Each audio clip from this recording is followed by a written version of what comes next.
সেই দানবের সামনে নেমে পড়ে এবং সেই দানব যা কিছু কেড়ে নিয়েছে, কিন্তু বিন্দু মাত্র নেগোসিয়েশন না করে বাংলাদেশকে নতুন একটি স্বাধীনতা এনে দিয়েছে। এবং আমার জায়গা থেকে মনে হয়, মাত্র স্যার যেটি বললেন, আমাদেরকে আসলে এই কঠিন সময় যদি আসে, তাহলে ইউক্রেনকে তো অনেকে প্রোটেক্ট করছে, আমাদেরকে কি করবে? আমরা আপনাদের আশ্বস্ত করতে পারি, এই ইয়াং জেনারেশনের উপর এইটুকু ট্রাস্ট রাখতে পারেন যে শরীরে আমাদের এক ফোঁটা রক্ত থাকা পর্যন্ত আমাদের দিকে ওই দৃষ্টিতে আর কেউ তাকাতে পারবে না। আমরা আমাদের জায়গা থেকে গ্রাউন্ডের বিভিন্ন জায়গায় গ্রাউন্ড ওয়ার্ক করার চেষ্টা করি। আমাদের একটা ছোট্ট টিম, একদম আনঅফিসিয়ালি, যেহেতু আমাদের এই মুহূর্তে টপিক আমি যেটা দেখলাম যে flourishing economics of the Bay of Bengal। Actually আমরা যদি আমাদের বাংলাদেশের পার্সপেক্টিভে চিন্তা করি, বে অফ বেঙ্গল হয়ে পুরো বিশ্বে আমাদের ইকোনমিকে ফ্লারিশ করার আগে দেশের ভিতরের কিছু জায়গা, যেই জায়গাগুলোতে পরিবর্তন খুবই জরুরি এবং এটা সম্ভব না হলে আলটিমেটলি ন্যাশনাল থেকে গ্লোবাল লেভেলে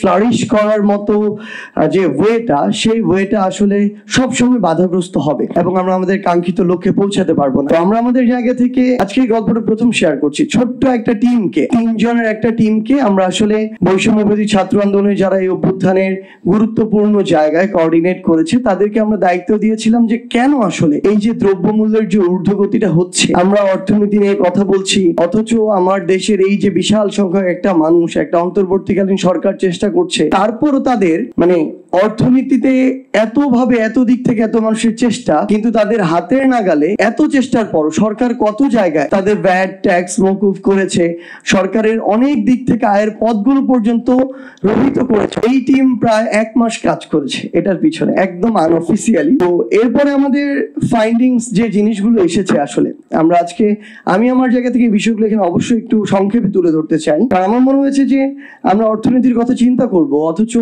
আমাদের যে খেটে খাওয়া মানুষ, প্রায় 60-70% মানুষ, যাদের আসলে এত কষ্টের জীবন ধারণ প্রত্যেক দিনের হিসেবে প্রত্যেক দিন করতে হয়, তাদেরকে কিভাবে আমাদের কিছু চক্র, কিছু মানুষ জিম্মি করে ফেলছে। এবং আমরা যদি আমাদের অর্থনীতিকে উত্তরণ করতে চাই, অল্প কিছু মানুষের কাছে আমাদের জিম্মি হওয়া থেকেও আমাদের উত্তরণ ঘটাতে হবে। তো আমরা যেটা দেখলাম যে আমাদের এখন একজন ধরেন উপদেষ্টা আছেন, বাণিজ্য উপদেষ্টা।